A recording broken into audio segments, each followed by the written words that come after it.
Bom dia, senhoras e senhores. Sejam bem-vindos à teleconferência do Itaú Unibanco Holding, onde será discutido o resultado do terceiro trimestre de 2021.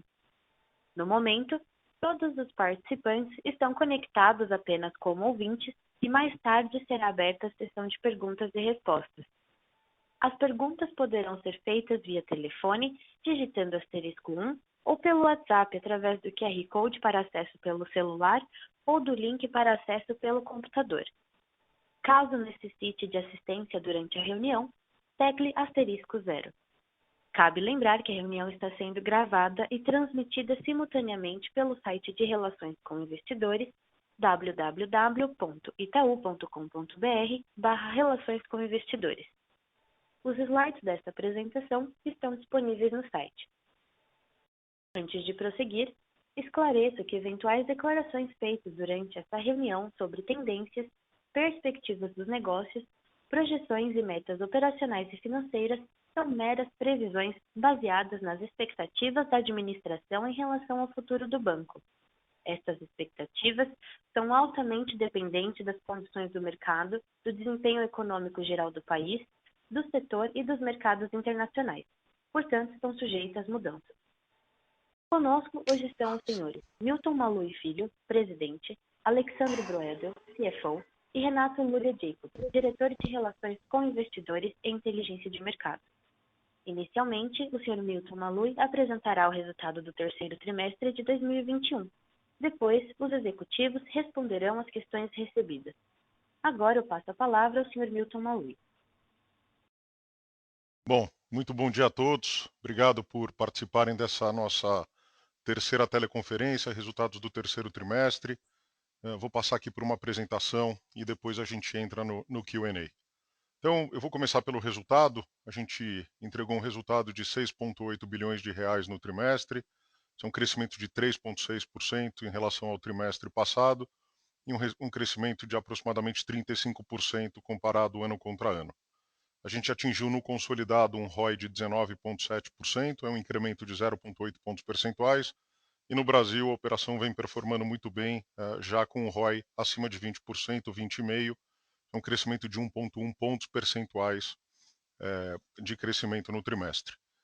Alguns destaques, acho que o primeiro e principal destaque fica na carteira de crédito, um crescimento relevante aí de 5,9% no trimestre.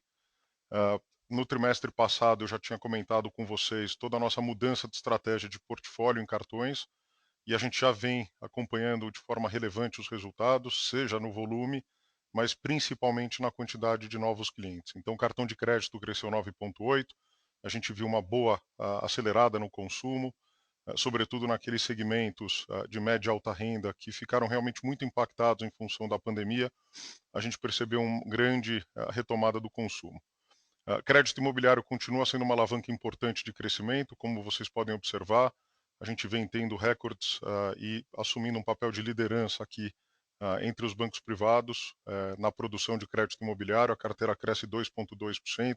Lembrando que esse é um produto de altíssima fidelização, longo prazo, e aumenta o lifetime do cliente com o banco. Então tem tudo a ver com a nossa estratégia, né? Micro, pequenas e médias empresas também um crescimento importante, 10,3%. E aí com isso a gente consegue então ter uma margem com clientes crescendo 4,7%. Eu já vim antecipando para vocês que a nossa expectativa para o terceiro tri era um crescimento mais vigoroso da margem, como vocês podem observar aqui. Do ponto de vista de cartões emitidos, né, e aí tem muito a ver com a nossa mudança de estratégia, a gente teve um volume de 4,7 milhões de cartões emitidos no trimestre, é um crescimento de 57%, em que o canal digital tem tido uma preponderância enorme e a gente está bastante animado aqui com as perspectivas. Serviços e seguros, a gente vê um crescimento de 2,1% no trimestre, lembrando que no trimestre passado a gente teve 2 meses de resultado da XP, que pós-spin-off, o spin-off aconteceu dia 31 de maio, a gente não teve só o mês de junho com o resultado da XP. Nesse trimestre a gente teve 3 meses já sem o resultado da XP, apesar disso a gente conseguiu crescer serviços e seguros em 2%. Índice de eficiência, aqui a gente mostra os dois números, 44 no consolidado e 42,1 no Brasil. Pelo que a gente levantou até agora, esse foi o maior ou o melhor índice de eficiência desde o princípio enfim, principalmente pós-fusão, num trimestre. Então, realmente, a gente vem aqui com o nosso foco de crescimento e eficiência, é o nosso mantra aqui, que é crescimento de receita e redução de custo, né? Então, eu acho que aqui a gente tem os dois componentes ajudando bastante. Eu vou detalhar isso um pouco mais para frente. No IT, a gente atingiu 10 milhões de clientes totais em setembro. A gente permanece com o nosso desafio de 15 milhões. É um desafio grande, né, na medida em que a gente adquiriu no trimestre 2,2 milhões de novos clientes. Importante aqui enfatizar: 85% desses clientes não eram correntistas do banco. É um público jovem, é um público de renda inferior, e, portanto, dentro da nossa estratégia de posicionar o IT como uma plataforma e um banco digital de ataque para esse segmento. 109% de vendas de cartões de crédito para o IT, então tem tido um aumento, e a gente acredita que no longo prazo o crédito é quem vai de fato não só rentabilizar, como gerar stickiness, né, relacionamento de longo prazo com os nossos clientes. Além disso, a gente adquiriu 5,7 milhões de forma digital, de clientes de forma digital no terceiro TRI. No trimestre passado eu já tinha passado para vocês o número, já tinha sido um número bastante forte, ainda assim a gente cresceu 20% no TRI contra TRI, dentro da nossa lógica e estratégia de fortalecer cada vez mais o digital, a nossa plataforma, a experiência do cliente. E no conceito de O2O, logo à direita, aqui é o online para o offline, é o phygital que a gente tanto fala, ou omnicanalidade. Nós fechamos aqui em 9 meses 14 bilhões de negócios, de reais em negócios que foram iniciados ou finalizados nos canais digitais e ou físico. Então aqui mostra muito o porquê que a gente acredita tanto nessa estratégia phygital, que eu vou detalhar daqui a pouco. No próximo slide, a gente fala muito da distribuição, né, e do canal digital, a relevância. Então, eu acho que os números falam por si só. Eu começo dizendo que o share de contratações digitais, e aqui eu não estou incluindo as operações O2Os, que eu comentei agora há pouco, então não tem financiamento imobiliário, não tem financiamento de veículos. O que eu estou colocando aqui são os produtos que são de fato contratados end-to-end de forma digital. A gente assumiu um share desse canal de 62%, vendo que nos últimos 2 trimestres a gente vinha rodando, tanto o trimestre de 19 como de 20 dos anos anteriores, rodando com share muito inferior, 36, 38. Então, realmente, a gente está com uma outra performance nos canais digitais, muito em linha com toda a transformação que a gente tem feito no banco. Tem um aumento de 2,8 vezes, quer dizer, são números muito relevantes. Quando a gente fala de engajamento digital, acessos e usuários mês, a gente saltou 30% em 2 anos, saindo de 33 milhões de clientes para 43, agora isso em 2019, para 43 milhões agora no terceiro TRI de 21. Quando a gente olha as vendas nos canais digitais, crédito crescendo 2,5 vezes, então são volumes importantes, a gente está aqui quase atingindo 50% de share no canal, como em 46. Seguros e capitalização, que de fato a gente tinha um gap de oferta, a gente consegue crescer de forma importante, saímos de 11%, share 7% no ano passado, atingimos 30% de share no canal digital. E investimentos saltou para 63%, um aumento de 2,8 vezes em relação ao que a gente observava em 2019. E cartões, acho que é o grande destaque aqui em aumento, como eu comentei, todo o reposicionamento que a gente fez no portfólio, eu vou detalhar isso daqui a pouco, a gente teve um incremento de 5,2 vezes, atingindo o share de 53. O mais importante é a informação que vocês estão vendo no slide lá em cima à direita, que é o One Stop Shop. A gente vai ter 100% dos produtos do banco no mobile até dezembro de 21. Ou seja, em mais um mês, até o final do mês que vem, a gente vai ter 100% dos nossos produtos disponíveis no mobile, de novo reforçando toda a nossa estratégia de digitalização. Indo para o próximo slide, aqui é o conceito do phygital, né? Eu sempre digo que a gente tem a rede de agências que a gente tem por convicção, né? Nós fizemos um ajuste na rede nos últimos 5 anos, se vocês olharem o filme, teve uma redução de 1.000 pontos de venda. Nós reduzimos muito a sobreposição que a gente tinha. Hoje a gente ainda tem alguma sobreposição de rede, mas é uma sobreposição necessária, dado o fluxo, volume e tamanho das agências, e a gente continua com uma cobertura de mais ou menos 85% do PIB no Brasil. Tá? Mas a gente acredita muito nesse modelo em que a gente consegue cruzar os canais físicos e os canais digitais. Tá? Eu tenho falado que ser um banco digital não é ser um banco remoto, né? Sem agência, sem atendimento. No fundo, ser um banco digital é a forma como a gente aborda entende as necessidades dos nossos clientes, usa a tecnologia para atender os nossos clientes da melhor forma, mas a nossa estratégia é complementar, em ter uma oferta digital, como vocês viram agora há pouco, e ao mesmo tempo ter uma rede que traz uma capilaridade importante, ajuda no fluxo e ajuda, sobretudo, naqueles produtos que requerem um grau de sofisticação maior, de entendimento do cliente, a gente vê ainda uma boa demanda por esses pontos físicos. E vamos lembrar também, aqui no Banco Itaú Unibanco, a gente também tem um mix de clientes bastante heterogêneo. O perfil dos nossos clientes são bastante heterogêneos. A gente atende todos os segmentos, desde o IT, como eu falei agora há pouco, até o Private Bank, e, portanto, ainda tem muita demanda pelo mundo físico. Tá? E na medida que o tempo avance, essa é uma avaliação, é uma discussão dinâmica. Aqui as mensagens principais, a gente tem criado uma jornada única para todos os produtos e serviços que são contratados na agência. De novo, é uma experiência digital, é isso que a gente quer buscar, com ambientes muito mais modernos, tecnológicos. E aqui alguns elementos. Primeiro, hoje, se você começa a fazer uma experiência em algum dos nossos canais digitais e você precisa de um atendimento humano, você tem um clique e você está falando com um gerente ou com um especialista sobre aquele assunto específico. Então, esse é o click to human que a gente coloca aqui. 100% dos nossos canais hoje geram leads, né? A gente captura leads em todos os canais e eles são capturados e automatizados. O que é o lead? Eu sei exatamente por onde o cliente entrou, que simulação ele fez, e eu consigo converter isso num lead que vai para o gerente, e o gerente consegue converter 25% das vendas que ele faz, vem desses leads gerados nesses canais.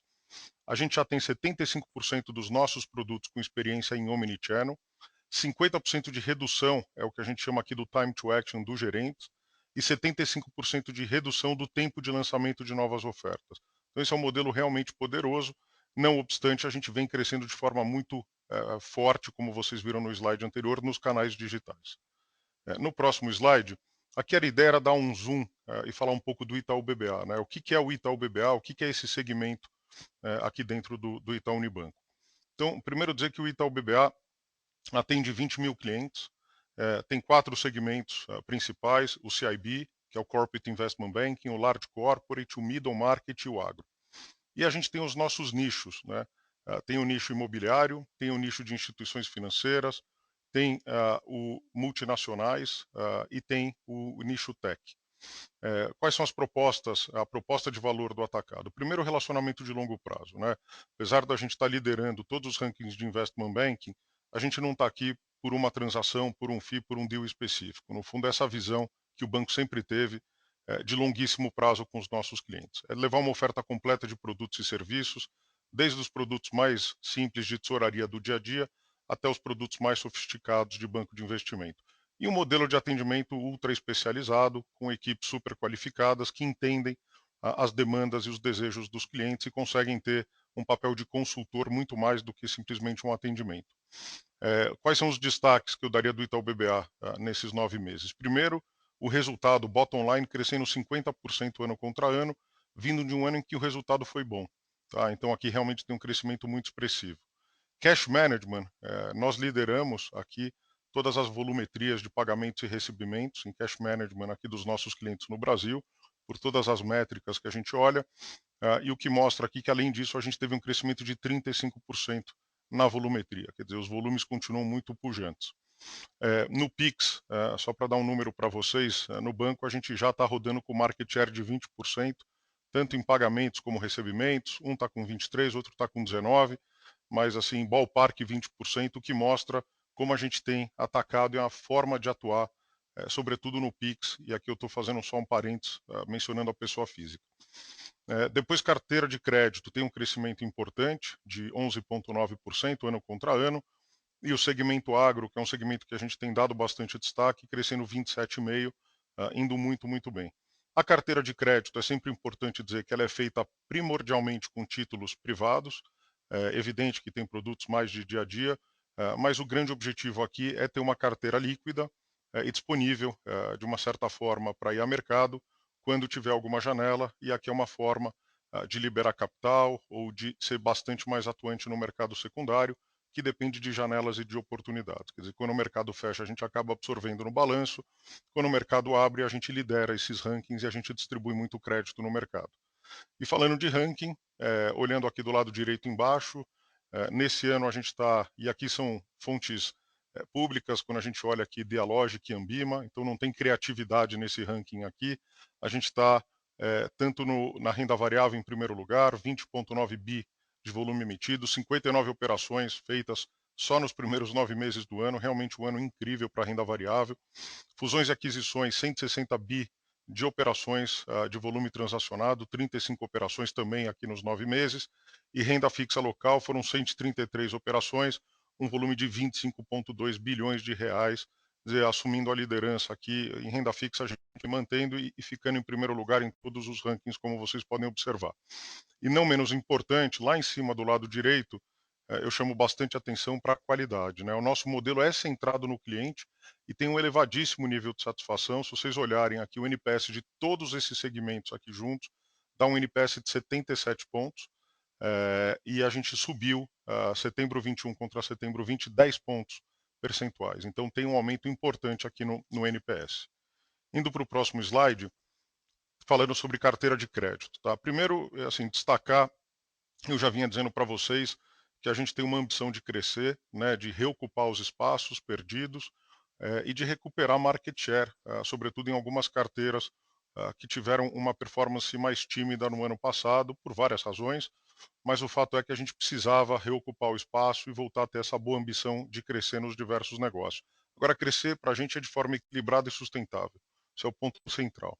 Então, quando a gente olha aqui, cartão de crédito crescendo 9,8, isso tem muito a ver com aumento de consumo, uma pequena redução no pagamento das faturas. Então, a gente teve no passado uma redução de consumo e um aumento das faturas. Agora, a gente já começa a ver uma certa inversão. Eu detalho um pouco mais aqui os volumes daqui a pouco. Crédito pessoal crescendo muito forte, 6,4 aqui no trimestre. Essa é uma carteira que a gente, na produção, em 2019, tinha uma produção de 12, 13% na média. A gente acabou em 2020 reduzindo de forma muito relevante a nossa market share de produção para níveis de 6, 7. E aqui a nossa boa ambição de retomar e reocupar o espaço fez com que a gente, inclusive, recuperasse market share de produção e, com o tempo, naturalmente, em carteira, a gente tem feito a inflexão de market share em todas as carteiras onde a gente vinha perdendo share. Em outras, a gente já vinha ganhando, como é o caso do consignado, de veículos e de imobiliário, e esses últimos dois veículos imobiliários com um crescimento muito forte de 9% e 12,2%, que mexe bastante com o perfil da nossa carteira. Eu vou falar um pouco sobre isso no próximo slide. Micro, pequenas e médias crescendo 10% no trimestre, 20% ano contra ano. E em grandes empresas, muito na lógica do que eu falei, cresce 2,9 no TRI, 11,4 no ano. Portanto, no Brasil, a gente cresce 6,6 e 19,2 ano contra ano, de novo de forma muito equilibrada, com clientes que têm relacionamento com o banco há mais de 2 anos em geral, clientes de média e alta renda. Então, a gente tem sido muito cuidadoso, não só para retomar o crescimento, mas, evidentemente, olhando as perspectivas do que a gente vê, enfim, sobretudo na economia para 2022. Os sinais não são muito encorajadores. Então, aqui a gente tem que acompanhar muito de perto o crescimento e, naturalmente, a inadimplência. Total Brasil crescendo muito bem, e quando a gente considera a América Latina, aqui tem naturalmente no ano contra ano um efeito cambial, mas se a gente olha a carteira total, já com garantias e tirando o efeito de variação cambial, a gente está crescendo 15,7 no ano e 4,8 no trimestre.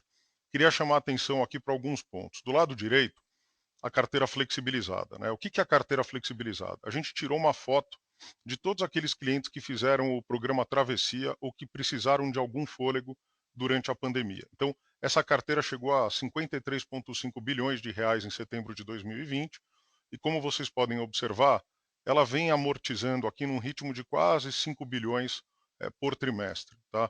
Então, de fato, a gente continua acompanhando essa carteira, uma carteira que sempre inspira cuidado, mas os resultados até agora são muito bons. Além de ter tido uma amortização de 34% num período relativamente curto, a gente vê, primeiro, que 57% dessa carteira conta com garantia real, teve uma redução setembro 21 contra junho, só nesse último trimestre, de 13,2%. O super importante agora, as informações que eu vou passar. Primeiro, carência a vencer. Vejam que a gente não está dando novas carências nessa carteira. A gente continua com uma política de cobrança, eu diria, rígida, acompanhando a evolução, cuidando dos nossos clientes naturalmente, mas aproveitando a oportunidade de cobrar e reduzir, porque é uma carteira flexibilizada. Então é muito importante vocês olharem para o carência a vencer, até para saber se a gente continua ou não pedalando ou dando mais fôlego para os nossos clientes nessa carteira. Não é o caso, como vocês podem observar aqui. O NPL curto vem performando muito bem, 4,4, e o longo também vem muito bem. E lembrem aqui que tem um efeito denominador muito forte. E como é uma carteira que só cai, no fundo, o atraso ele vai contra um denominador decrescente no tempo. Então é importante relativizar esses indicadores e olhar os nominais. E os nominais vêm caindo de atraso, o que é o mais importante. Quando a gente vai agora do lado direito embaixo, o saldo de crédito, saldo médio, né? Porque no fundo a gente fala de médio porque é o médio onde você consegue entender melhor a performance na margem com o cliente. Então, primeiro, o crédito sob medida tem uma queda de 7,7 no trimestre, que é muito importante. Ano contra ano, 22,4, ainda acima de 2019, porque em 2020 teve todo o travessia e essas carteiras flexibilizadas que eu mostrei para vocês agora há pouco. Cheque especial subindo 2,2 no TRI, 1,3 no ano contra ano, muito relevante quando a gente compara com 2019, ainda rodando com um saldo médio 20% abaixo. Tá? Então, só para mostrar a correção que foi feita ao longo do ano passado e o ritmo que vem sendo retomado aos poucos. Já no crediário, a gente praticamente empata com o que era o saldo médio de 2019, tem um leve aumento de 1,9. Por outro lado, tem um crescimento ano contra ano de 64,7 e no trimestre de 27,3, dentro daquela lógica de reocupar os canais, reocupar o espaço, voltar naqueles clientes que a gente tem altíssimo relacionamento e conhecimento. Então, de novo, aquela boa ambição de crescer que eu tenho falado tanto para vocês aí nos últimos calls. No próximo slide, falando um pouco mais sobre a carteira, eu precisava trazer alguns números aqui para dar uma visão. Primeiro, o cartão de crédito ali tem um crescimento de 25%. Por quê? Primeiro, a gente fez toda uma retomada de iniciativas comerciais, melhoria de processos, foco na experiência do usuário e toda uma agenda digital, como vocês viram agora há pouco. E esses crescimentos aqui são terceiro TRI 21 contra terceiro TRI de 20.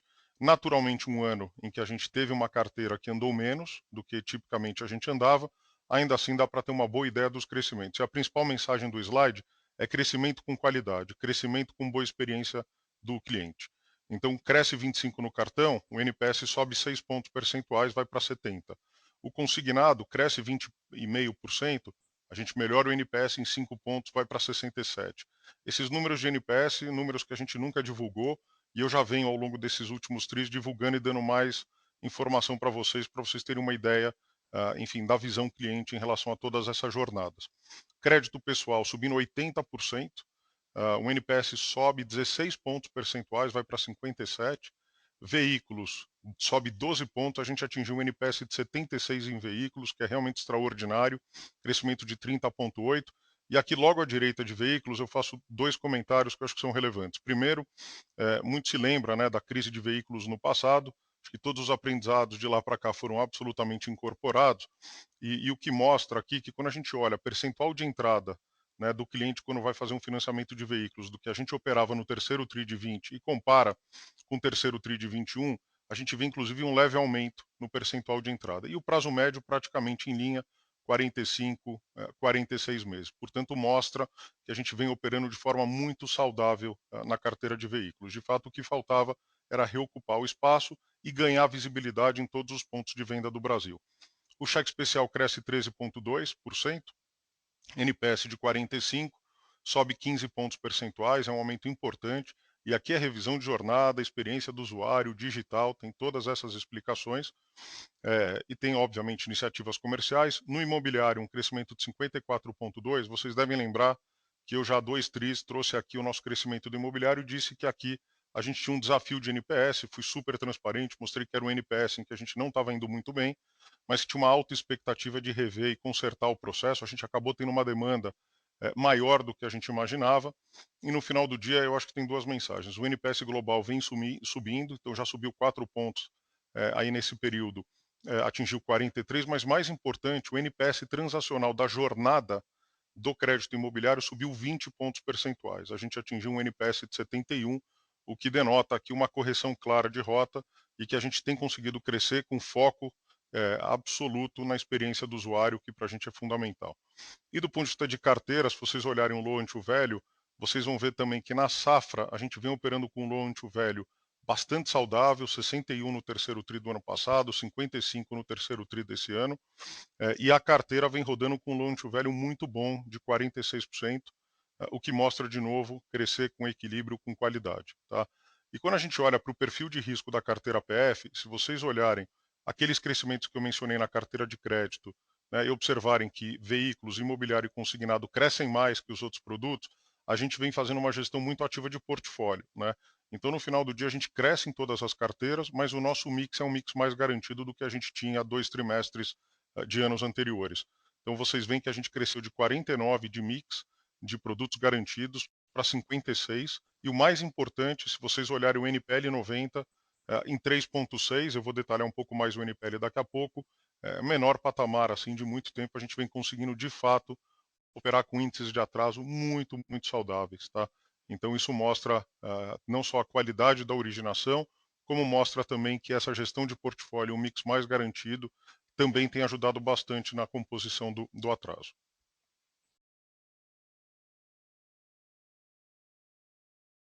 No próximo slide, falando agora de margem financeira com clientes, tá? Eu queria chamar a atenção para 2 pontos. Vocês observam que em percentual, terceiro TRI de 21, a gente anda praticamente de lado no consolidado, ajustado ao risco tem uma leve queda, tem um aumento no custo do crédito, já vou falar sobre isso. Margem média anualizada no Brasil também em patamares absolutamente equivalentes aos trimestres anteriores. Por outro lado, a gente vem crescendo os volumes e vocês conseguem ver que esses 4,7% de crescimento que a gente teve no TRI foi no core, de fato, da carteira. A gente isola os efeitos do capital de giro, como vocês observam aqui, 1,1 bi lá do lado esquerdo, 1,2, então o capital de giro já começa a render um pouco mais, dada a dinâmica de taxa de juros e aumento de capital no período. Por outro lado, quer dizer, o core é onde de fato está o crescimento. Né? E para eu não detalhar todos os buckets aqui, quem de fato tem sido o grande driver é o volume médio, como vocês puderam observar nos slides anteriores. Tá? Então a margem vindo muito forte e a gente continua achando que esse é um vetor de crescimento para o banco. Tanto no guidance, muita dúvida, né? Se a gente conseguir entregar o guidance de margem financeira com clientes, a gente não só reafirmou o guidance, como a gente continua positivo de que a gente deve ter um bom crescimento já para o próximo TRI também. Margem com o mercado.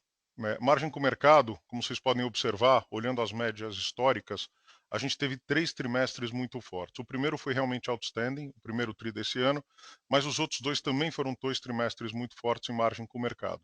Então dá para ver que Latam, no primeiro TRI, teve um trimestre muito forte, nos outros 2 também um bom resultado, mas mais próximo das médias anteriores, e é justamente no Brasil onde a gente teve 3 trimestres muito sólidos, atingindo 2 bilhões aqui de média móvel de um ano na margem com o mercado. Tá? Naturalmente, margem com o mercado é muito difícil orçar e projetar, com todos os riscos que isso significa. Eu acho que o quarto TRI tende a ser um quarto TRI mais fraco em margem com o mercado, e basicamente em função dessa volatilidade que vocês têm observado, naturalmente vai ser um ano muito bom e a gente continua muito confortável com guidance, mas provavelmente é um quarto TRI com um desempenho um pouco pior do que a gente observou nos TRIs anteriores, muito em função de volatilidade. Agora, estamos em novembro, ainda temos 2 meses praticamente pela frente, é muito difícil projetar, mas eu estou me baseando um pouco nas volatilidades das últimas semanas. Indo para o próximo slide, falando da carteira de cartões, e aqui uma ênfase relevante. Tá? Primeiro, a gente atingiu 38,2 milhões de cartões de crédito. Tá? Mais do que a quantidade, é importante entender o quanto isso significa de market share. Né? O market share que a gente tem aqui é próximo de 30%, o que denota um ticket médio, uma frequência bastante alta, dado o perfil dos nossos clientes. Então, tem um crescimento de 17% ano contra ano. No cartão de débito, um crescimento de 4,7%, atingindo 31,1 milhão de clientes no cartão de débito. Logo aqui abaixo à esquerda, a gente teve um trimestre realmente incrível de aquisição de novos cartões e emissão de novos cartões, 4,7 milhões só no trimestre. Isso é um crescimento de 218% em relação a 9 meses do ano passado e 138% quando a gente olha o TRI contra o TRI anterior, o primeiro TRI desse ano. E o mais importante, mais uma vez, 70 pontos no NPS global, mais 6 pontos versus setembro de 2020, o que denota, de novo, é crescimento com muito foco, qualidade digital e cliente. Tá? Volumes transacionados, se vocês olharem aqui em cima, do lado esquerdo, vocês vão ver que os faturamentos crescem, né? Então tanto o crédito como o débito ano contra ano, trimestre, né, 26,6%, são crescimentos bastante fortes, e no trimestre específico, crescendo 11,7%.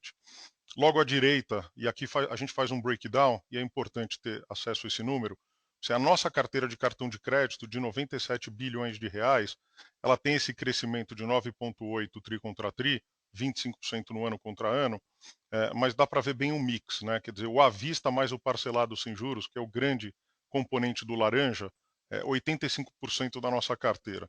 O parcelado com juros 8,5% e o rotativo e mais créditos vencidos de 6,7%. Ou seja, essa é uma carteira enorme e que tem um componente de sem juros muito grande, né? Então a discussão de sempre do por que a taxa de juros do cartão é muito alta, a resposta está aqui, porque 85% da nossa carteira a gente corre o risco, assume o risco de crédito e não tem o pagamento de juros e, portanto, a gente precisa remunerar todo o capital alocado, não há subsídio cruzado. Tá? Quando a gente olha para a receita de emissão, eu queria passar algumas mensagens para você. Vejam que a receita vem crescendo, tá? E aqui basicamente tem dois componentes aqui na receita de emissão. É todo o resultado com intercâmbio, mais o resultado de anuidade, menos o custo do programa de fidelidade, tá? O que significa dizer, se vocês olharem, a gente está crescendo 17,2%, então tem um crescimento ano contra ano, só que com um mix um pouco diferente. Quem está drivando o crescimento realmente é o intercâmbio, crescimento de 31%, e anuidade, menos o programa de fidelidade, caindo 22,4%. Esta é a direção que a gente está perseguindo. Mais resultado com intercâmbio no tempo, menos resultado com anuidade, e programa de fidelidade naturalmente vai depender muito do perfil. Então, todo o reposicionamento feito no portfólio de cartões tem justamente a ver com isso. Como é que a gente consegue atender os nossos clientes da melhor forma, trazer os produtos sem anuidade, a gente já tem disponível em todos os portfólios, e o cliente escolhe o que ele quer ter. Se ele quer ter um programa de pontos, ele tem um custo adicional. Se ele quiser ter um cartão simples, sem programa de pontos, ele não paga anuidade. Esse é um direito do cliente, ele faz a escolha. E não é à toa que a gente tem conseguido ter um volume muito grande de cartões emitidos no terceiro TRI. A próxima pergunta que eu faria no lugar de vocês seria: poxa, mas esse crescimento, ele tem gerado a ativação necessária? Como é que tem sido a performance? A performance tem sido muito boa, não só por uma boa ativação, uma melhor ativação em relação ao produto com anuidade típico, mas também por uma redução do churn. Então, são esses dois componentes que deixam a gente bastante encorajado a perseguir essa estratégia, e vendo que é o intercâmbio no médio e longo prazo recupera grande parte dessa receita que vai reduzindo ao longo do tempo. Tá? Então, direcionalmente é para lá que a gente vai. No próximo slide, eu quis trazer aqui, já faz tempo que a gente não fala de rede, de adquirência, porque realmente a gente tinha lição de casa para fazer. Né? Não foi à toa que a gente não trouxe, a gente queria trazer aqui quando a gente tivesse alguma história já para contar de toda a reestruturação que a gente está fazendo. Então, primeiro, do lado da rede, né, a gente continua muito focado, né, na oferta de valor que a rede proporciona, gestão de negócios dos clientes, a própria maquininha, o e-commerce, né, a captura de transações no e-commerce, antecipação, pagamentos e PIX. E na parte do banco, a gente entende que a gente tem aqui uma oferta full service para o nosso cliente, full bank, de poder oferecer uma conta corrente, crédito, pagamentos, cartões e investimentos. Então, onde é que está o diferencial da rede? É a gente poder entregar um banco inteiro para o nosso cliente da rede. Né? Aquela lógica de que você oferece só uma maquininha mudou muito nos últimos anos. A gente vê que, enfim, para o cliente que só te contrata por uma maquininha, o churn é muito alto. Apesar disso, a gente tem conseguido reduzir de forma relevante o churn, mas o que nos diferenciará do mercado é a capacidade de entregar uma oferta completa e o know-how em crédito para operar com esse segmento, que é um segmento que requer atenção, conhecimento, profundidade, controle e gestão de risco. E a gente acredita muito que esse é um diferencial nosso para crescer cada vez mais nesse segmento. Olhando para a parte de churn, teve uma queda de 25% em 2021. A gente já tem no nosso programa de conexão rede, que vem lá de 2014, mais de 100 software houses parceiras na conexão rede. No fundo, esses passam a ser os nossos clientes, são software houses que atendem o varejo pelo Brasil todo. Mais de 3 mil maquininhas smart por mês. 50 bi em antecipação de recebíveis no terceiro TRI, fomos o líder aqui em volume. 55% de antecipação avulsa no varejo, então tem um crescimento ano contra ano de forma importante. E a penetração de antecipação nas vendas parceladas, a gente aumenta na base de clientes 10 pontos percentuais, tem sido um foco muito grande, e 35 pontos em novos clientes. Tá? Então, de novo, uma dinâmica aqui muito intensa, muito forte, e com uma boa qualidade de resultado. Do ponto de vista de satisfação, tem alguns OKRs que a gente olha aqui que são importantes. Então, máquinas entregues em até D+1, 80%, das quais 49% são entregues em D0. Então, uma malha logística, uma gestão muito apurada. A gente já tem hoje, pelo Brasil todo, mais de 100 polos, onde a gente integra logística, comercial e a gente faz um atendimento muito localizado para cada cliente. E é isso que tem feito a gente ganhar não só volume e faturamento, como também reduzir e melhorar muito a questão de qualidade. No e-commerce, a gente olha a nossa taxa de aprovação, dado que a gente tem 30% de market share aproximadamente em cartões.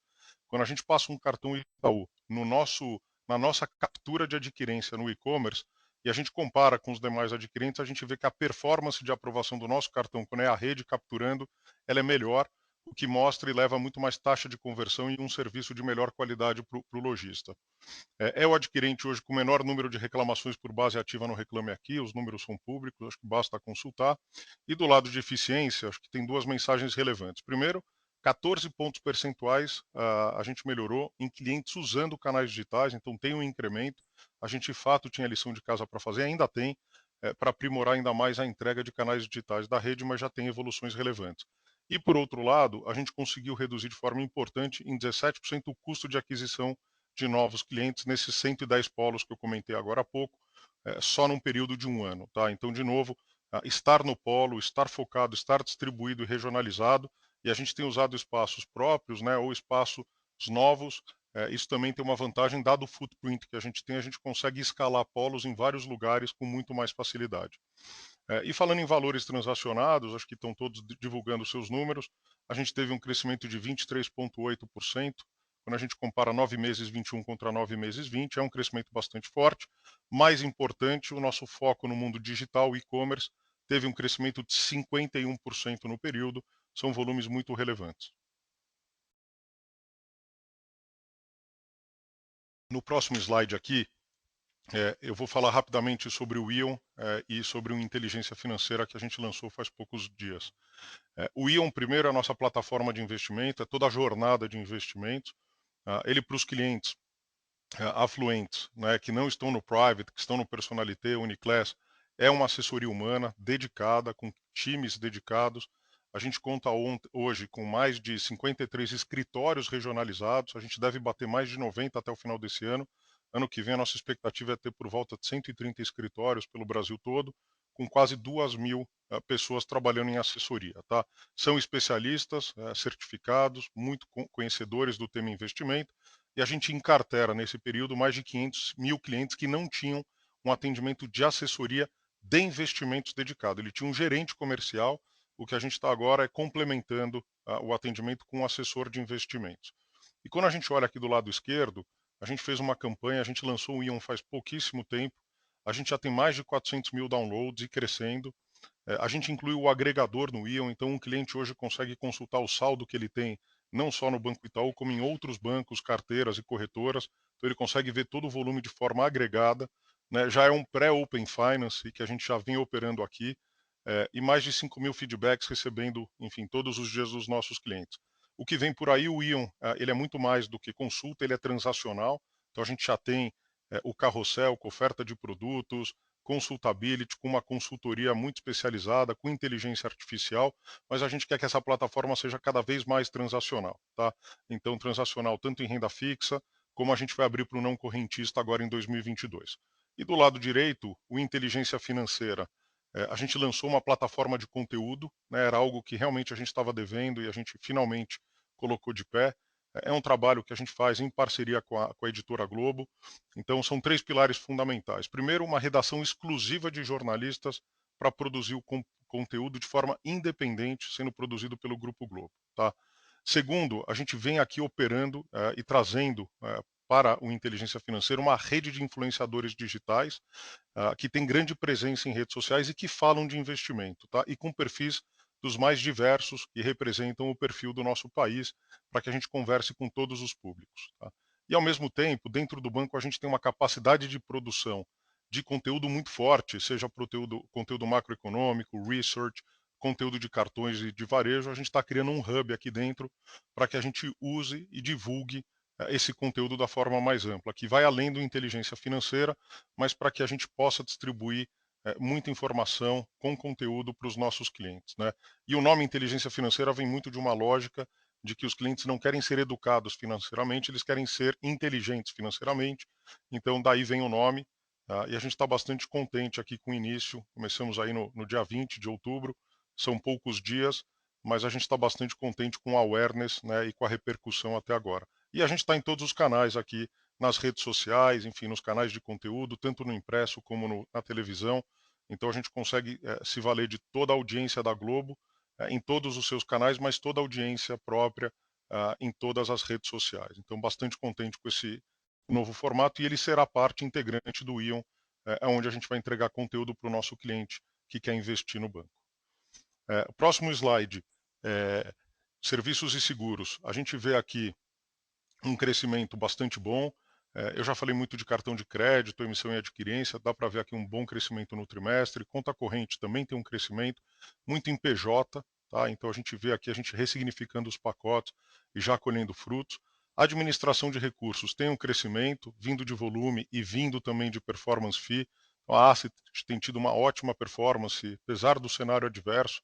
Então a gente tem conseguido performar muito bem nos vários fundos.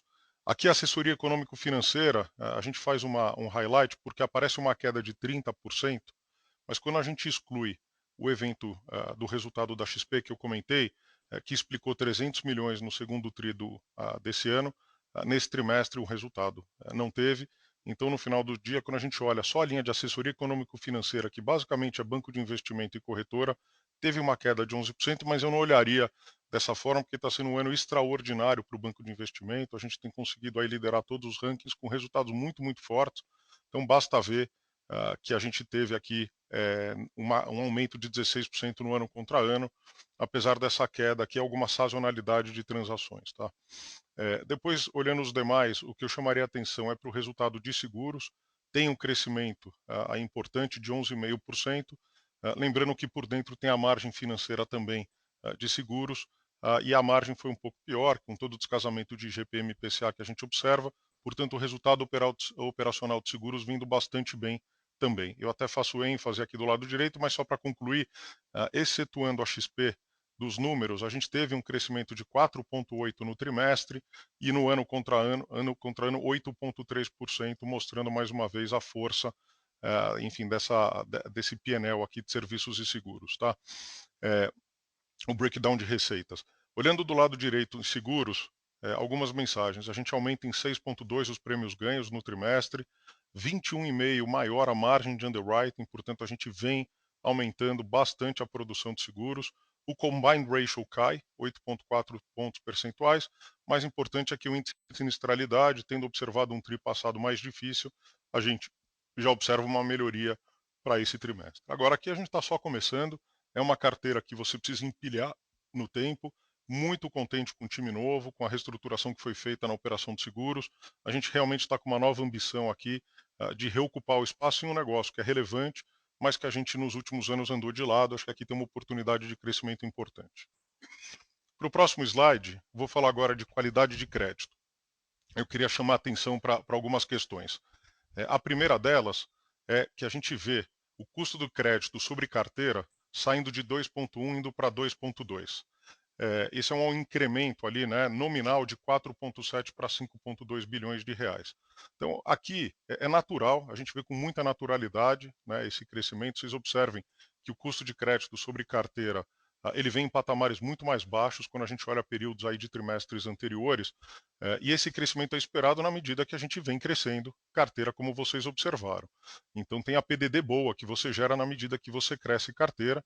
É natural que os atrasos nominais subam com o tempo, né, com uma carteira muito maior, e apesar disso, quer dizer, a gente vem ainda performando, e eu vou dar alguns números para vocês de forma muito, muito saudável na carteira de crédito. Quando eu olho aqui o índice de cobertura, e aqui vale talvez um parênteses, uma explicação, vocês percebem, eu vou começar de baixo para cima que eu acho que facilita.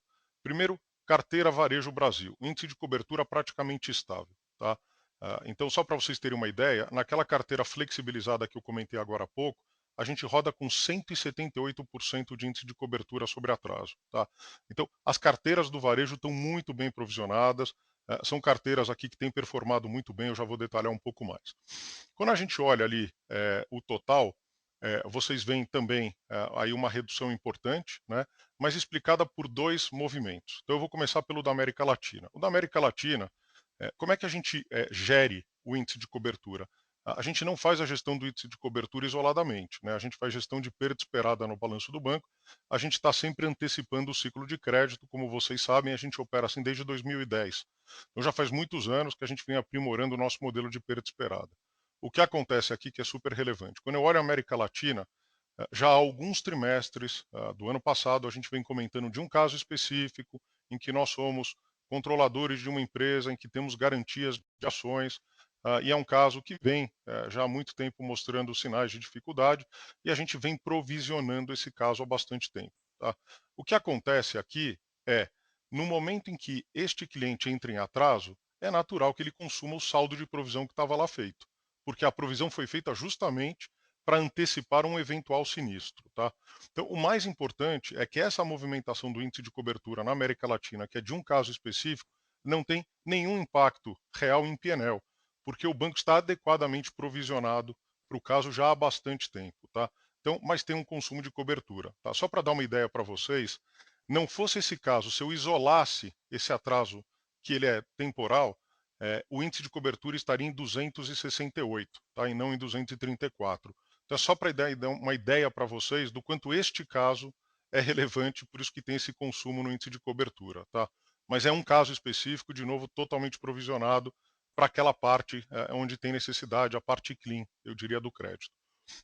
Já no Atacado Brasil, é a mesma dinâmica. Né? Não faz sentido por que a gente roda com 900% de cobertura, porque a gente está sempre provisionando muito mais perspectivamente, olhando para frente, do que por um sinistro ou por um atraso. Quando o cliente entra em atraso, a provisão normalmente já está feita.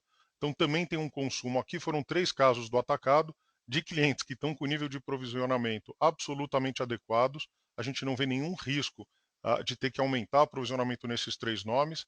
Ao contrário, as perspectivas são até mais positivas. Ainda assim, como eles entram em atraso acima de 90 dias, tem um consumo natural da cobertura. Voltando aqui para o quadro à esquerda do 15 a 90. Acho que a principal mensagem é que aquele atraso, aquela corcova que vocês olham da América Latina, é esse caso específico, que rolou para o over 90, por isso que tem um incremento do lado direito. Mas o mais importante é assim, pessoa física, carteira performando muito bem, o 15 a 90 caindo, 2,4%, quer dizer, é um patamar realmente muito, muito saudável. Né? E quando a gente olha micro, pequenas e médias, tem uma redução de 1,4 para 1,3. Tá? Muito importante, quer dizer, o banco não vendeu carteira de varejo em dia, nem carteira em write-off de varejo. Tá? Então, esta dinâmica de índice de atraso ela é absolutamente condizente com a dinâmica da carteira. Não há nenhum tipo de venda que possa afetar esses indicadores, nem no atraso curto, nem no atraso longo. Quando a gente vai para atraso longo, a mensagem é a mesma. Tá? Na pessoa física, uma redução importante, caindo ali para 3,6. É no Photochart em relação ao tri passado, mas ainda performando muito, muito bem. Né? E quando a gente olha a carteira total, tem esse aumento de 2,3 para 2,6, mas se eu tirar só esse caso da América Latina, do índice de atraso, esse 2,3 é 2,4. Tá? Então você vê que é muito ligeira, o aumento é muito, muito marginal. Tá? E quando a gente olha a América Latina ali, que vai de 1,4 para 2, tirando esse caso também, ele cai de 1,4 para 1,2. Tá? É muito importante dizer que esse crédito não está bucado no Itaú Corbank, em nenhum dos outros países, ele está bucado num veículo nosso do Brasil, numa branch nossa, mas ele é um caso que naturalmente, por ter um flavor de América Latina, é lá que ele fica registrado, tá? Só para dar total transparência para vocês. Então, as mensagens mais importantes, índice de atraso na pessoa física, tanto no 15 a 90 como no over 90, performando muito bem, e micro, pequenas e médias empresas a mesma coisa. Essa é a grande ênfase que eu queria dar aqui. Indo para o próximo slide, despesa não decorrente de juros. Eu acho que aqui tem várias notícias boas para compartilhar com vocês. Tá? A primeira delas é que no Brasil, olhando 9 meses 21 contra 9 meses 20, nosso crescimento de despesa foi de 1,1%. Né? Vamos lembrar que a inflação bancária ela tem vários componentes. Então, tem um reajuste salarial, que agora em setembro foi de 10,97, e INPC mais meio. Tem o IPCA, que é a inflação de vários produtos e serviços consumidos, e tem o IGPM, que pega tipicamente nos nossos contratos de aluguéis, que tem rodado a 24,9. Então a gente tem sido capaz de absorver todo esse crescimento de inflação e entregar quase que praticamente números nominais aqui de crescimento, quase que zero, no ano contra ano. O mais importante, se vocês olharem uma série um pouco mais longa e olharem contra 2019, a gente está rodando nominalmente num patamar de custos inferior a 2019, com toda essa inflação que eu comentei. Tá? Depois tem o efeito América Latina, que vocês estão vendo ali, e aí tem muito efeito de variação cambial. Segundo a mensagem desse quadro, a gente atingiu no Brasil o índice de eficiência de 42,1. É o melhor índice de eficiência de bancos grandes no Brasil. Tá? E, obviamente, no critério que eu julgo correto, que é onde você coloca todas as despesas e outras despesas para dentro, porque se a gente fatiar as despesas, aí o índice de eficiência pode aparecer de qualquer forma, enfim. Então eu acho que aqui essa é a metodologia que a gente já vem divulgando há muitos anos, e a gente acredita realmente que é a forma mais transparente de divulgar o índice de eficiência. Tá? Uma queda importante, é o melhor índice de eficiência da indústria, 42,1%. Realmente aqui de novo, crescimento de receita e foco muito forte em custos. Tá? Essa acho que tem sido a nossa jornada. Agora, tudo isso sem hipotecar o futuro, tá? Que é o mais importante. Fazer gestão de custo de curto prazo é sempre mais fácil, porque você mostra resultados vindo positivamente, só que no futuro você perde competitividade e perde a capacidade de investir no teu negócio. É justamente por isso que a gente abre logo abaixo esse outro quadro de variação com destaque para investimentos. Vou explicar em 2 segundos aqui. A gente isola a América Latina nos dois extremos, né? Sai 5,3 bi de um lado, 6 bi do outro. A gente parte de uma base de 31,5 bilhões de reais de custo, 9 meses 20, e aí a gente coloca para dentro tanto investimento em tecnologia como investimento em negócios, para mostrar, e ele está azul, não está vermelho, não é à toa, para mostrar que é um custo right way. A gente está investindo no futuro do banco, aumentando sim o investimento em tecnologia, aumentando sim o investimento em novas plataformas, aumentando sim a digitalização do banco, e os resultados estão sendo capturados. Nos slides anteriores vocês viram uma parte, e no slide de custos, uma parte importante também, na medida que a gente torna os nossos processos muito mais digitais.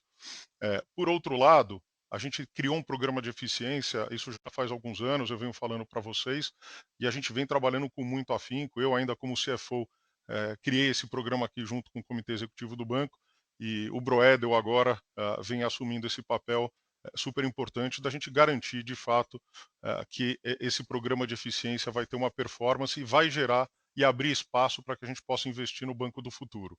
Então, o programa de eficiência teve uma redução de 1,4 bilhões de reais e a gente conseguiu investir 1,2 bi, portanto, vê que praticamente o que a gente abriu de espaço é o tamanho do delta investimento que a gente faz, né, do que passa em PNL. Transacionais aqui eu costumo chamar de colesterol bom, então aumenta a volumetria, aumenta o custo. Naturalmente a gente tem um foco muito, muito forte em custo unitário. Né? O custo unitário se sobe é o colesterol ruim. Mas de qualquer forma aqui basicamente é volumetria, é um ano com mais negócios, muito mais volumes do que a gente teve no ano passado, então naturalmente acaba trazendo um custo um pouco maior. Né? O que mostra que a gente continua muito focado nessa agenda de custos de eficiência, não é só o custo, é a geração de receita também. Capital. Capital aqui algumas mensagens. A gente tem uma redução no CET1 de 11,9 para 11,3. Né? A gente vem rodando com nível 1 de 12,9, vindo de 13,5. Algumas mensagens aqui. Primeiro, o que a gente gera de lucro, já ajustado pelo dividendo, 0,4 de aumento no capital. Todo o RWA de crédito e carteira que vocês observaram nos slides anteriores está sendo financiado basicamente pelo crescimento de lucro já ajustado pelo dividendo. Então, o banco tem capacidade de gerar capital suficiente para o seu crescimento futuro, que é muito importante. Aqui a gente perde capital 0,3% por conta da aquisição da Folha de Minas, que também é investir no banco do futuro. A gente fez um investimento importante, são mais de 600 mil servidores, a gente pagou 2,5 bilhões de reais pela 2,5, 2,6 bilhões de reais pela Folha de Minas. E aqui tem uma expectativa importante, né, de novos clientes, de novos fornecedores, de novos produtos. E aí, como é que contabilmente a gente faz? Você tem que deduzir isso do capital no ano 1, mas você amortiza esse intangível em 5 anos, na medida que a carteira também começa a gerar resultado. Tá? Então, no fundo, não deixa de ser um investimento para crescer o banco. né? E aí o efeito, que aí sim traz alguma volatilidade, não é de hoje, é o evento de câmbio. Como vocês sabem, e aqui não é o overhead não operacional, também tem uma parcela, mas é o fato da gente ter uma operação importante fora do Brasil. Isso acaba trazendo alguma pressão no RWA de crédito, principalmente, e no overhead, que termina no final do ano, também ainda gera algum crédito tributário de prejuízo fiscal, que é deduzido para fins de capital. Na virada do ano, o overhead, né, os outros 50% deixam de existir, o que sobra para a gente é todo o RWA da carteira de crédito do banco em moeda estrangeira, seja a carteira que a gente tem nos bancos no exterior, seja a carteira bucada nas nossas agências também aqui, que são full brands do Brasil. Tá? Então, isso basicamente o que explica a redução de capital. Aqui no próximo slide, é a notícia super positiva. A gente assinou o Itaú Net Zero 2050, que é um compromisso de reduzir em 50% até 2030 e nos tornarmos, né, carbono neutro até 2050. Então, essa meta de emissões vai ser válida pela iniciativa Science Based Target, que é a SBTI, que está aqui logo abaixo à esquerda. Lembrando, para as emissões diretas, escopo 1 e 2, nós já somos carbono neutro, tá? E desde 2017. Então é algo que a gente já vem fazendo há bastante tempo. O escopo 3, que é onde envolve os nossos clientes, a gente quer ser o banco da transição, né? No fundo, o nosso papel é ser inclusivo. Tá? O que isso significa? É apoiar os clientes na transição, estimular plano de transição, novos produtos e times dedicados para apoio da transição dos nossos clientes, todo o agronegócio, recuperação de pastagem, restauração ecológica e incentivo aos mercados voluntários de compensação de emissões. Tá? Então, quando a gente olha ali a mensuração, tem toda uma metodologia, uma mecânica, não vou entrar muito em detalhe aqui, mas para dar uma ideia da complexidade, 35 grupos econômicos hoje do Banco de Atacado representam 55% das emissões. Tá? Só que desses 35, 25 grupos já assumiram um compromisso de descarbonização. O que significa que esse não é um movimento da indústria exclusivo, mas é também um movimento dos nossos clientes, todos preocupados com essa consciência global de clima, de emissão de carbono e agindo de forma sustentável. Tá? Então, de novo, a gente tem muito orgulho de ser parte disso. E por fim, eu não poderia te fazer uma apresentação aqui para vocês e não falar de um tema que talvez seja o mais importante, onde eu tenho dedicado a maior parte do meu tempo, que é a cultura em transformação. Aqui a gente tentou representar com iceberg. Então, assim, o que está para cima da água? Né? Para cima da água é aquilo que a gente colhe de resultado de ter uma cultura mais digital e uma mentalidade muito mais lean, como a gente vem operando no banco. Então, primeiro, a gente atinge 62% de share em contratações nos canais digitais, 81% de produtos PF/PJ melhoraram o NPS. Assim, só para vocês terem uma ideia, o foco que a gente tem tido em jornada do cliente. A gente ganhou o melhor banco para se trabalhar no Brasil, segundo a Great Place to Work, a segunda melhor empresa para se trabalhar no Brasil, considerando todas as empresas da indústria. Fomos o segundo lugar e o primeiro no ranking de bancos, o que enche bastante a gente de orgulho. No O2O já falei sobre isso, a gente já gerou mais de 14 bilhões de reais em negócios, a tendência é aumentar. 100% dos nossos produtos vão estar no mobile até dezembro desse ano, a lógica de one stop shop, e uma disponibilidade muito acima da média, 99,6, é uma métrica, um OKR que a gente acompanha com muito afinco aqui. O que tem por baixo do iceberg? É o que acontece nos bastidores. Primeiro, uma agenda e uma obsessão pelo cliente. Né? Eu acho que essa tem sido a palavra que eu tenho usado aqui o tempo todo. Obsessão pelo cliente é entender realmente as dores, reagir rápido, atender o cliente da melhor forma possível e usar a tecnologia, né, para que isso funcione da melhor forma. A forma de trabalho importa muito, então a gente já vem rodando metade das áreas elegíveis em comunidades. Estou falando aqui de 10 mil pessoas já trabalhando em comunidade, todos sentados juntos em squad. Isso tem dado resultados já relevantes e a gente tem até o final do ano que vem mais 10, 11 mil pessoas trabalhando em comunidade, a gente deve atingir 21 mil pessoas. Um modelo com muito menos hierarquia e mais agilidade. Primeiro, como eu já disse, eu eliminei um layer da organização aqui, que era o layer do comitê executivo anterior, aquelas posições, funções não existem mais no banco. Então é uma estrutura muito mais horizontal do que era.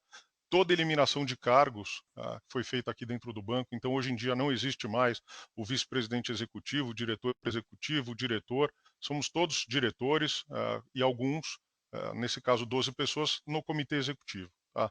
Gestão de risco, a gente acha que é um diferencial que a gente sempre teve, então eu aprendi de um investidor muito do conceito de ambidestro, né? E é nessa linha que a gente tem procurado seguir.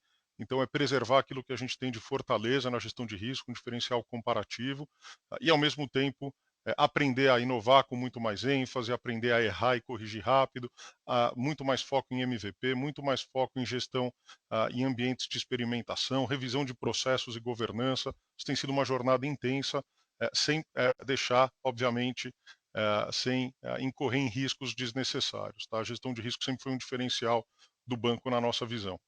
Incentivos cada vez mais atrelados à valorização das ações. O que a gente quer no banco é mais sócios, não menos sócios. A própria ampliação do programa de sócios foi uma mudança importante nesse investimento e transformação cultural. A gente parte de uma base de 195 sócios para 450 sócios.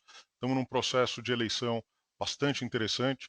E aí, enfim, do lado direito aqui, falando muito investimento em plataforma, plataformas estruturantes, modernizar os sistemas, componentização, microserviço, levar os serviços de negócio, como a gente fala logo embaixo, para a cloud, né? O nosso objetivo é ter 50% até o final de 2022. A gente já tem um bom volume de processamento em cloud hoje. Todos os produtos novos já nascem em tecnologia de ponta, os negócios novos já operando em cloud. A gente vem revendo toda a nossa estrutura de agenda associativa, M&A, integração de aquisições, modelo muito mais ágil e flexível, precisa ganhar mais velocidade aqui e sem, obviamente, deixar de utilizar daquilo que a gente tem de flow hoje. O Cubo Network é um ótimo exemplo, tem uma referência na região, na América Latina.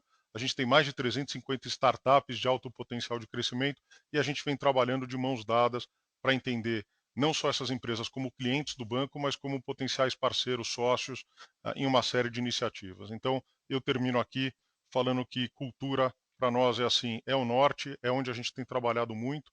Os resultados estão vindo de forma até surpreendentes, mas, assim, é um time de altíssima qualidade. Enfim, não dá para ficar muito surpreso. O que a gente tem, sim, é noção do desafio que vem pela frente. Com muita humildade aqui, tem uma transformação acontecendo. Enfim, aí eu abro para vocês aqui para perguntas.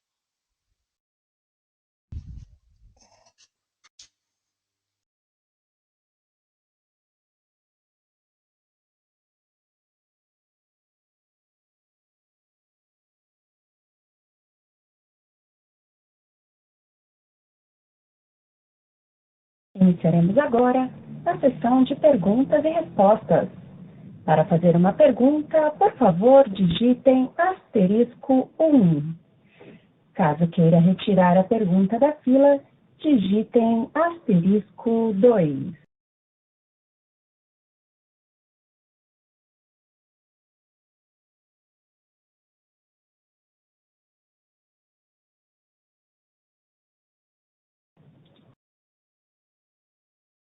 E nossa primeira pergunta vem de Thiago Batista, Banco UBS. Pessoal, bom dia. Eu tenho duas perguntas. A primeira é sobre a provisão, né, diante da previsão de vocês. Claramente, a gente teve uma mudança do cenário macro, plano de crescimento para o ano que vem. Se eu não estou enganado, acho que o Itaú está esperando uma queda de PIB para 2022. Considerando que o banco faz perda esperada, como vocês estão vendo a dinâmica da PDD daqui para frente nesse cenário de PIB muito mais fraco?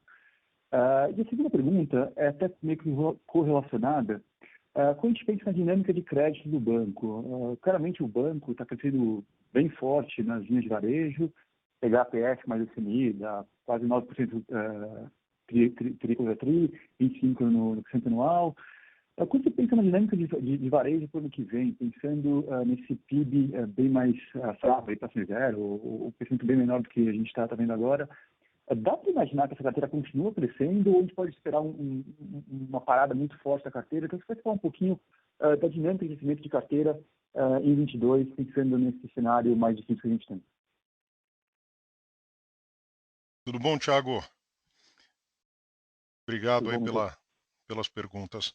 Deixa eu começar aqui pela questão de provisão, PIB, perda esperada, tá? Primeiro, de fato, quer dizer, o nosso economista-chefe aqui, o Mário Mesquita, área macro, soltou uma revisão do PIB para o ano que vem, uma queda de menos meio, mais juros, obviamente tentando colocar a inflação de volta no lugar onde tem que estar. Então, isso naturalmente vai ter um impacto na atividade, tá? como é que a gente trabalha o modelo de perda esperada? Ele tem uma série de parâmetros, né, parâmetros dos próprios clientes, informações públicas de clientes, informações proprietárias, mas a gente também tem parâmetros macro e estatísticos que a gente usa no nosso modelo. Tá? Então, na medida que o macro piora para frente, o nosso modelo é agravado em função disso, e isso é levado em consideração todo o provisionamento que o banco faz. Então, esse é por um lado, a gente está sempre na frente do ciclo, né, no conceito de perda esperada, com a nossa melhor projeção possível, e aí acertos, correções são feitas no tempo naturalmente. Tá?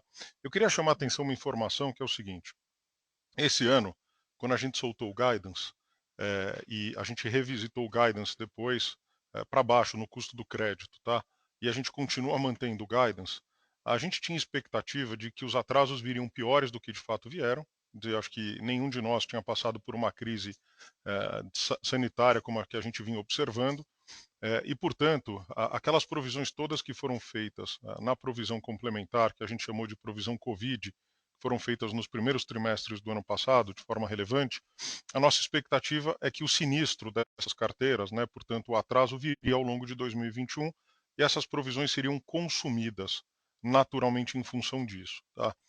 Quando a gente fez a revisão do guidance, olhando para 2021, e a gente reduziu o guidance, duas informações: não só os atrasos e o custo do crédito vindo num patamar menor do que a gente imaginava, como também não houve nenhum consumo dessa provisão complementar nessas carteiras de varejo. Tá? Essa carteira Covid não teve de fato nenhum tipo de consumo. Eu mostrei a carteira flexibilizada performando muito, muito bem. Quando a gente olha para o ano que vem, naturalmente o cenário inspira muito cuidado. Quer dizer, a gente sabe que o país não crescer é ruim, taxa de juros mais alta pressiona, sem dúvida, na inadimplência. A gente possivelmente não deve ter o mesmo auxílio emergencial na mesma força que a gente teve nos anos anteriores. E as próprias linhas de governo para as empresas também é algo que a gente já não vem, enfim, desembolsando com ênfase já há muito tempo. Tá? Então, a gente acha que é um cenário de menor liquidez. Retomada de consumo já tem acontecido, embora nas últimas semanas a gente vê um certo arrefecimento na ponta. Então, quando eu olho para 2022, é um cenário em que a gente verá sim uma piora na inadimplência, esperado que seja assim.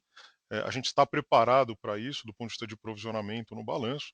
O modelo de perda esperada já capturou uma boa parte disso, a própria provisão Covid tem muito a ver com isso, porque não deixa de ser um modelo de perda esperada, a gente dando choques no PIB, em todas as variáveis olhando para frente. Fato é que veio muito melhor. Então, acho que a boa notícia é que a gente manteve muita disciplina aqui no consumo dessas provisões. Tá? Para o ano que vem, eu já vou engatar com a sua segunda pergunta. A expectativa é de uma carteira que cresça menos, naturalmente. Não é um cenário de macro em que inspira muita vontade de continuar crescendo, pelo menos no ritmo que a gente vem observando. Tinha toda uma reocupação para ser feita, mas eu imagino que a velocidade na ponta deva diminuir, sim, e as carteiras não vão crescer como a gente está observando aqui em 2021. Isso será assim. E o atraso, a nossa melhor expectativa hoje é que, apesar disso tudo, os atrasos devem ficar, inclusive, ligeiramente abaixo do pré-pandemia, quando a gente projeta 2022. Então, a gente espera, sim, um aumento de atraso. É natural que seja assim, as carteiras têm crescido, economia performando pior, isso vai trazer mais atraso, mais inadimplência, mas na nossa melhor expectativa hoje, num patamar ainda inferior ao pré-crise, né, o que mostra uma certa tranquilidade e solidez. Agora, o futuro, enfim, sempre traz desafios novos, a gente vai acompanhar bem de perto aqui, na medida que o cenário vai se materializando. Perfeito. E obrigado pelas respostas e parabéns pelo resultado. Obrigado, Thiago. A nossa próxima pergunta vem do Sr. Jason, do Scotiabank. Obrigado, bom dia a todos. Eu tenho duas perguntas. O primeiro está relacionado aos dados do slide 22 sobre su modelo de negocios. Mostram que o retorno gerencial recorrente sobre o capital regulatorio fue de 19% no período de 9 meses. Mais dos 5 pontos percentuais acima do período de 2020. No negócio do crédito, rentabilidade de 12,5%, na trading casi 38%, 31% em seguros e servicios. Como devemos pensar a rentabilidade futuro de médio e longo prazo em cada segmento e quais são os principais motivadores? E também normalmente falam em relação a este análisis sobre o custo de capital próprio a ser usado. Vocês podem falar sobre como o Itaú está olhando o custo de capital próprio para cada segmento e de aqui para frente. E nesse contexto, mi segunda pergunta é quais são as perspectivas do Itaú para taxas de juros de mercado, especificamente para o Selic e para a taxa de juros de títulos públicos de 10 anos. Obrigado. Tudo bom, Jason? Obrigado pelas perguntas. Primeiro, olhando para frente aqui, você consegue observar que acho que a principal variação que a gente observa aqui na criação de valor, além de um grande aumento que a gente teve ano contra ano, mas o principal efeito realmente foi no crédito. Isso tem muita relação com as provisões todas que foram feitas no ano passado e esse ano, um ano bastante mais saudável no crédito, né, sem o consumo das provisões que foram feitas em 2020, como eu já falei. Tá? Então, olhando para frente, eu vejo que o custo de capital ali no crédito vai continuar subindo. Então, só para te dar aqui grandes números, a gente hoje observa, né, um custo de capital muito mais próximo de 14 do que 13, que é o que a gente divulgou agora nesse TRI. E isso é algo que a gente vem acompanhando. Na nossa observação, a gente já no mês passado vinha observando um custo de capital de 13,5 e nesse último mês um custo de capital de 14. E eu estou falando exclusivamente do crédito. Tá? Margem com o mercado aqui, a gente acha que o custo de capital também está rodando aí por volta de um ponto e meio acima do custo de capital do crédito, então mais por volta de 15, 15,5, e em serviços naturalmente menor, mas o custo de capital mesmo, que é o grande driver, é de 14, que é onde a gente vem, enfim, acompanhando agora recentemente, tá? Isso em função da abertura das taxas longas, a gente tem feito conta também do que é o nosso perpétuo swapado, mas para ter uma sensibilidade, o custo de capital tem uma, entre aspas, resistência natural para baixo, embora o nosso modelo já vinha indicando custos de capitais mais baixos aí nos períodos anteriores, a gente ficou muito acompanhando o custo de capital dos outros bancos nos Estados Unidos e isso para a gente sempre traz uma resistência, né? Um custo de capital de 9,5, 10 em dólar, então a gente sempre manteve ali o 12, 13 com algum grau de, não diria conservadorismo, mas com grau de realismo talvez. A gente não pode ficar tão cego com os modelos. Então a gente vai fazendo os ajustes, sempre de forma muito cuidadosa. Quer dizer, quando o modelo apontava para baixo, a gente manteve o custo de capital até mais alto, da forma como a gente reporta aqui. Então, olhando para frente, eu acho que o crédito, né, praticamente não deve criar valor. Então é algo que vai ficar muito próximo do 0 a 0, como você está vendo aqui, em função do aumento de capital. Por outro lado, a gente continua acreditando muito em serviços e seguros, né? A gente vem tendo crescimentos importantes. Se você olhar assim, é o grosso da nossa criação de valor. Tá? E trading, com toda a incerteza que trading significa, um custo de capital um pouco mais alto, né? Em um mercado ano que vem com bastante volatilidade. Então, vamos acompanhar para ver como é que a gente performa em mercado. É difícil te passar uma expectativa ex ante. Tá? Eu já estou te falando olhando para frente, já estou te falando de custo de capital. E sobre as taxas, a gente vê essa abertura de fato nas taxas. Teve naturalmente aqui o quase overshooting no pré e nas taxas longas em função dessa discussão recente da PEC, dos precatórios, enfim, toda essa discussão do teto de gastos e o mercado realmente cobrando um prêmio muito grande na curva longa, com bastante volatilidade. Então, a gente vê um cenário, custo de capital naturalmente mais pressionado e taxa de juros subindo, né? Então, nosso cenário aqui é que a gente termina o ano com mais uma alta de 150 pontos, em 9,25, e depois mais duas altas de 100 pontos no ano que vem, chegando em 11,25 de taxa Selic, o que pressiona também o custo de capital que a gente já vem observando nas taxas longas. Tá? Muito obrigado. Obrigado, Jason. A nossa próxima pergunta vem do Sr. Jorge Friedman, do Citibank. Obrigado pela oportunidade. Bom dia a todos. Tentar fazer perguntas rápidas aqui, porque eu sei que tem o call em inglês. Só para a gente continuar falando sobre os desafios do ano que vem, Milton, faria sentido pensar no ano que vem como os principais desafios sendo relacionados aí a crescimento de provisão, que eu entendo deve crescer pelo menos em linha com carteira, e também custos, né, não só com esse carrego de inflação, mas também com o reajuste salarial recente de quase 11%. Então, primeiro, essa questão dos desafios para o ano que vem, se você pudesse comentar um pouco nas grandes linhas de resultados. E segunda pergunta é sobre os pontos também de melhorias dentro dessa transformação cultural. Você deu bastante exemplos sobre a parte de varejo e o Itaú BBA.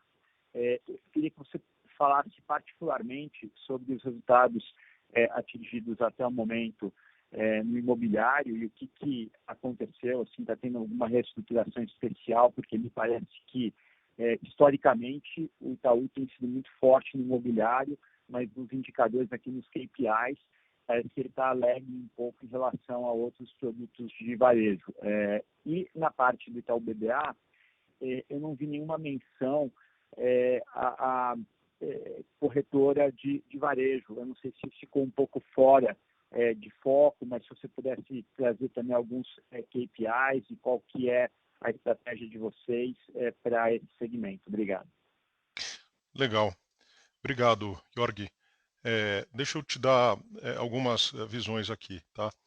Primeiro, falando do ano que vem. Então, o custo do crédito vai subir, ponto. Então, assim, direcionalmente, a gente vai ver um aumento no custo do crédito, seja em função de uma piora natural da economia, mas fundamentalmente por um crescimento de carteira que a gente vem observando. Então, o custo do crédito ele tende a continuar subindo, enfim, é esperado na mesma forma que a margem com clientes também tende a continuar subindo. Enfim, então, a margem anda, o custo do crédito também anda junto. E como eu falei, a gente, naturalmente, se começar a observar uma sinistralidade, sobretudo naquela carteira Covid, a gente vai consumir naturalmente, aí não é reversão, as provisões que foram feitas no ano passado. Então, tem uma expectativa, sim, de que se houver essa sinistralidade, que a gente fará um consumo de provisões que foram feitas exclusivamente para qualquer evento no Covid. Tá?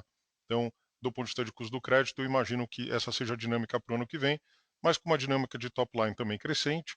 O que a gente precisa olhar aqui agora, e a gente está fechando aqui os últimos números, para começar a já ter uma visão de orçamento muito mais clara para 2022, com os desafios todos macro, enfim, que vocês conhecem tão bem quanto a gente. Tá? Do ponto de vista de custos, duas mensagens importantes. Tá? O Broedel está aqui do meu lado, está me ouvindo. A gente tem aqui um desafio de que o custo core, né, que é o que está ali representado no gráfico que eu mostrei, continue performando nominalmente próximo a zero, tá? Então, e por que não cair? Então é esse o ritmo e o desafio que a gente está se colocando. A gente sabe que não é fácil, tem uma pressão inflacionária muito grande, pelas razões que você colocou, mas esse tem que ser o nosso objetivo, continuar apontando para baixo o custo core. Né? E a gente continua investindo e crescendo o banco. Então, separar muito bem o que é investimento em novos negócios, investimento em tecnologia, do que é o custo core da operação, a minha expectativa é que a gente continue performando como a gente vem performando até aqui, abrindo espaço no custo core para financiar o investimento. Tá? Então, a gente espera uma inflação mais alta para o ano que vem. É importante separar, porque tem inflação medida pelo IPCA e tem o que eu chamo de inflação bancária, que vem com naturalmente o reajuste de 11% no acordo sindical, enfim, todos esses números que vocês conhecem bem. Então a pressão é muito grande, tá? A gente quer deliver abaixo, sem dúvida nenhuma, de qualquer inflação, de qualquer índice de inflação, mas a gente vai continuar perseguindo no custo core manutenção ou para baixo, ou seja, absorvendo integralmente a inflação no período. Tá? Esse é o nosso grande objetivo aqui. O Broedel está empoderado aqui, a gente conversa muito sobre isso e perseguindo esse objetivo. Tá? Então, isso sobre falando de custos. Depois, resultado do imobiliário, eu acho que é importante dizer o seguinte: a gente vem ganhando market share já há muitos trimestres seguidos. Então, eu diria que, do ponto de vista de varejo, é a carteira que não deixou de crescer no ano passado, justamente ao contrário, é uma carteira que continua crescendo e crescimentos pujantes. É uma carteira que gera um resultado não só per se, mas na relação com o cliente. Então, você olha o cliente de uma forma holística e ela tem um grande cross-sell natural. É um cliente que acaba ficando fidelizado ao banco no longuíssimo prazo, que é super importante. Né? E a grande performance que a gente tem tido aqui tem a ver com uma série de fatores. Tem a ver com uma mudança de gestão, claramente, das lideranças da área, todo um repensar da forma de operar, toda uma forma de atuar com os nossos parceiros, não só os internos como os externos, ter visibilidade, ter competitividade, ter qualidade, né, comercialmente um grau de agressividade no sentido positivo da palavra, de realmente estar lá e brigando por cada negócio. Enfim, então tem uma série de fatores que levam a gente a ter essa performance no imobiliário, que vem tendo um crescimento bastante importante, e eu vejo de forma muito positiva e um trabalho muito bem feito a quatro mãos, não só pela equipe que lidera esse projeto, como também com toda a equipe do Banco de Varejo. Tá? Então tem aqui uma sinergia e uma simbiose muito forte acontecendo. Tá? Quando a gente fala de Itaú BBA, e aqui foi ótima a tua pergunta, porque eu quero separar a resposta em duas. Tá? Corretora de atacado, a gente fez uma mudança importante de time recentemente. Tá? Então a gente trouxe 3 executivos de mercado e a gente fez mais alguns investimentos, na verdade 3. Depois a gente trouxe mais 3 executivos também de mercado para reforçar o time.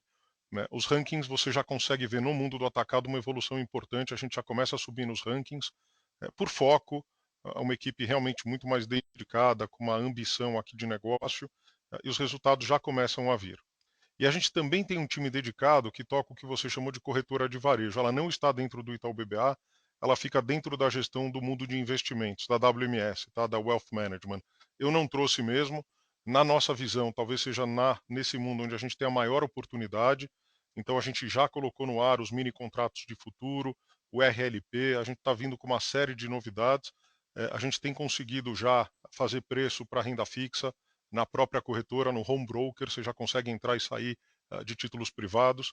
Então, a nossa expectativa, e aqui sendo, eu diria assim, até com algum grau de otimismo, mas bastante positivo, é quadruplicar o resultado da corretora nos próximos 3 anos. Tá? Esse é o nosso objetivo. Realmente, a gente vê que tem uma oportunidade gigante em corretora de varejo e é um segmento que estava subpenetrado e onde a gente viu e encontrou uma série de oportunidades. E aí passa por mudança dos times, uma gestão muito mais próxima do cliente, com muito mais conhecimento do assunto e com uma boa vontade de crescer e ocupar o espaço. Então, eu diria que a corretora de varejo deve quadruplicar o resultado nos próximos anos.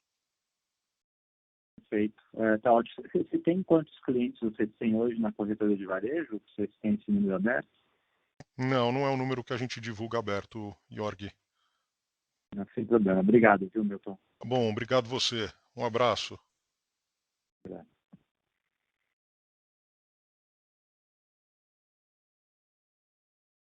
A nossa próxima pergunta vem do Sr. Gustavo, do Bradesco BBI. Bom dia, pessoal. Obrigado pela oportunidade. Parabéns pelos resultados. Eu vou fazer 2 perguntas. Eu queria fazer um pouco mais conceitual, Milton, na questão da questão de estrutura de agência, de custo e dos canais digitais. Né? Acho que já ficou bem claro a mensagem de vocês em relação à heterogeneidade de clientes que vocês têm, a necessidade de manter um número de agências. Né? Mas a minha pergunta é o seguinte: olhando os dados que vocês trouxeram, claramente a gente já vê uma evolução muito forte dos canais digitais. Enfim, você já tem a intenção de 100% dos produtos no mobile até o final desse ano. Enfim, eu estou repetindo aqui os números que você apresentou, mas são números que são encorajadores aqui no sentido do canal digital, né? Aí a minha pergunta é a seguinte: a que medida vocês pensam em algum plano de, em algum momento, fazer uma redução mais drástica no número de agência para, vamos dizer assim, melhorar a estrutura de custo de uma maneira geral? Dá para a gente saber que a agência tem um custo alto. Enfim, à medida que você vai tendo mais originação via digital e menos necessidade de agência, eu não estou colocando aqui, né, acabar sempre sem agência, né, sempre ser digital. Eu entendo que existe essa necessidade dos clientes. Enfim, eu estava pensando se não existe aqui uma possibilidade, em algum momento, ter uma redução um pouco mais drástica no número de agências, na medida que as originações e as interações digitais aumentem. Né? Essa é a minha primeira pergunta. A segunda passou a respeito de serviços. Né? Você bem colocou aqui no slide de vocês, onde tem a maior rentabilidade, e até adiantou que o crédito vai continuar uma rentabilidade de capital. Eu queria entender como é que você olha para frente a evolução da receita de prestação de serviços, dado que aqui talvez é onde exista maior competição, maior risco, seja uma mudança, enfim, vinda de um Pix, da vida, outros bancos que oferecem produtos sem cobrar FII, enfim, existe uma competição muito forte aqui na receita de prestação de serviço, e onde está uma das suas rentabilidades. Né? Como é que você enxerga o crescimento de FIIs nos próximos 4, 5 anos? Dá para a gente trabalhar com crescimento em linha, com a inflação? Enfim, essas são as perguntas. Obrigado. Ótimo, Gustavo, tudo bem? Obrigado pela pergunta. Deixa eu começar aqui pela questão de agência, tá? Primeiro, como eu falei, assim, nos últimos 5 anos teve um número grande de fechamentos, aí foram 1.000 agências, bastante importante, e a gente vem acompanhando isso, enfim, tem todo um trabalho, um algoritmo, uma discussão que é feita lá no mundo de varejo, para a gente o tempo inteiro olhar para o nosso footprint, né? Onde a gente eventualmente tem ajuste para fazer, seja para um lado ou para o outro, tá? Quer dizer, eventualmente tem até espaço para expansão em alguma região, em algum lugar que a gente está subrepresentado, a gente precisa só definir com que modelo a gente quer atacar, tá? Então, essa é uma discussão viva que acontece o tempo todo. Eu sempre falo que, assim, operacionalmente, fechar uma agência é muito fácil, né? Assim, a gente sabe fazer, já fechamos várias agências ao longo desses anos todos, e é um processo que naturalmente a gente já tem um grande know-how em fazer, sem grandes traumas, né? Cuidando naturalmente dos colaboradores, cuidando dos clientes da melhor forma possível, mas é algo que a gente sabe fazer muito bem feito. Então, quer dizer, fosse esse o caminho, a gente estaria indo nessa direção, não tem por que não ir, né? Não tem nenhuma outra razão de não ir se a gente não achar que é esse o caminho, tá? Se a gente achar que esse é o caminho. O que a gente tem sim observado, primeiro a gente fez uma grande remodelação do modelo de atendimento do varejo. Tá? Então, o iVarejo, que é o projeto, como a gente chama ele aqui, 2030, é um nome interno, mas é um projeto que a gente vem acompanhando bem de perto e a gente está num ano de grandes entregas. Tá?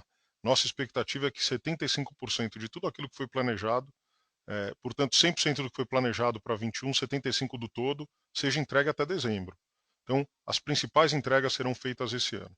A pandemia, a gente está vendo sinais agora bastante encorajadores de que a gente está num momento bastante positivo, espero que continue assim, com números decrescentes, flexibilizações diminuindo, os lockdowns diminuindo, máscara, etc. Enfim, então a gente começa a perceber uma economia, a gente espera que em 2022 a gente já esteja em regime, para colocar dessa forma, e a economia andando, enfim, sem esta questão, com outros problemas estruturais, mas não com este problema. Tá? Então a gente vai conseguir ter uma boa ideia do real fluxo das agências pós-pandemia. Ele não vai ser o que era o pré-pandemia, certamente, mas seguramente também não é o que a gente está observando agora.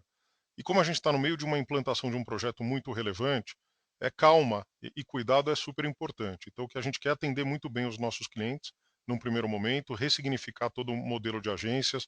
A gente vai ter os hubs e as satélites. As satélites vão ser agências muito mais enxutas, com um processo operacional muito mais simples. A gente vai centralizar nas hubs esse grande fluxo operacional e com um enxoval específico para cada micro-região do país. Quer dizer, regiões em que a gente precisa atender mais o agro, mais imobiliário, mais a indústria, para que a gente tenha isso. E aí sim, no tempo, se a gente achar que naturalmente, quer dizer, a gente vê uma demanda menor, menos fluxo, a gente vai fazendo as correções no footprint que sejam necessários, tá? Eu não tenho nenhum guidance, por enquanto, de fechamento, a gente continua bastante confiante no novo modelo, o que a gente quer é fazer bem feito essa transformação, estabilizar e esperar um pouco para ver como é que virá o fluxo pós-pandemia. Quando a gente olha nos critérios de densidade por 100 mil habitantes, mesmo nos países onde houve uma eletronização muito grande do dinheiro, a gente vê que a densidade por 100 mil habitantes é maior do que o que a gente tem no Brasil hoje. Né? E a gente ainda tem um volume de dinheiro físico em circulação muito grande. Né? Embora tenha perdido o market share, os canais digitais e o mobile tenha ganho market share, nominalmente o dinheiro em circulação é maior do que a gente tinha há 4, 5 anos atrás, embora tenha perdido o share. Mas porque cresce muito. Então, no fundo, ainda tem muita demanda pela agência, por pagamentos, por atendimento. Mais importante de tudo é a questão do atendimento diferenciado aqui para produtos mais complexos. A gente vê que mesmo nesses países onde houve uma eletronização muito grande, todos os produtos de maior complexidade acabam sendo discutidos e negociados dentro de um ponto físico, que é onde o cliente quer falar olho no olho com o gerente, quer negociar o preço, quer entender que compromisso de longo prazo ele está assumindo. Então, a rede física continua com um papel muito importante e ela também ajuda de forma material na digitalização dos clientes. Esse também é um dos papéis. A gente fala de digitalização, a gente pensa em sul, sudeste, a gente precisa pensar que no Brasil inteiro a gente tem realidades muito diferentes. Então, em algumas regiões, em algumas cidades, em alguns estados, ainda tem uma baixa digitalização, embora os clientes tenham sim seu smartphone, mas a demanda pelos pontos físicos é muito maior. Então, tem que olhar o todo, mas se esse for o caminho e tiver que fazer algum ajuste, acho que faz parte da nossa jornada, mas não é o que a gente tem agora, nesse momento planejado. A gente quer primeiro implantar o projeto. E a parte de serviços, eu vou ser bastante mais sucinto. É muito difícil aqui projetar 5 anos nos tempos de hoje, mas direcionalmente o que eu posso te dizer é o seguinte: no mundo do atacado a gente vem conseguindo imprimir um ritmo muito bom em FIIs em geral, seja na asset, seja no banco de investimento. Agora a gente vai passar por um período de mais volatilidade, muito menos deals de renda variável, eventuais fusões e aquisições, e o ano que vem, um ano de eleição, é um ano em que tipicamente essas linhas de negócio sofrem, porque as janelas e as oportunidades acabam fechando, você tem menos operações indo ao mercado. Por outro lado, com o aumento da taxa de juros, a gente já começa a ver uma certa retomada de debt capital market, e a gente possivelmente vai ver então um volume maior de DCM, mas possivelmente com FIIs inferiores ao que a gente tem observado em 2021. Então, eu não acho, não acredito que a gente vai ter um resultado de investment banking melhor do que foi em 2021 e em 2022. Será um resultado menor por todas essas questões de conjuntura, tá? E por fim, quer dizer, olhando para frente, na linha de serviços cartões, como eu disse para você no início, para vocês, o intercâmbio tem sido o grande driver, né? Então a gente acredita sim que dá para ter um modelo de negócio muito mais barato, muito mais efetivo, em que o cliente vai selecionar que tipo de serviço ele quer comprar ou consumir, e portanto a gente vem reduzindo já as anuidades, mas como você viu, o intercâmbio cresce mais que isso. Pode ser que a gente até passe por algum vale no meio do caminho, em que a anuidade acelere mais do que o próprio intercâmbio, mas a gente toma decisões de longo prazo aqui, não olhando só o resultado do próximo trimestre. Então, se esta for a direção e a gente tiver que acelerar para manter o cliente no longo prazo, reduzir o churn e aumentar a ativação, são decisões que a gente vai tomar sempre com um viés de longo prazo. Tá? Então, eu acho que é a nossa capacidade de se reinventar e, mais do que isso, o Beyond Banking, que é uma agenda importante que a gente tem discutido aqui, de o que mais a gente pode fazer além daquilo que é característico da nossa atividade, e tem uma série de iniciativas. Na medida que a gente for avançando, a gente vai dando mais informações.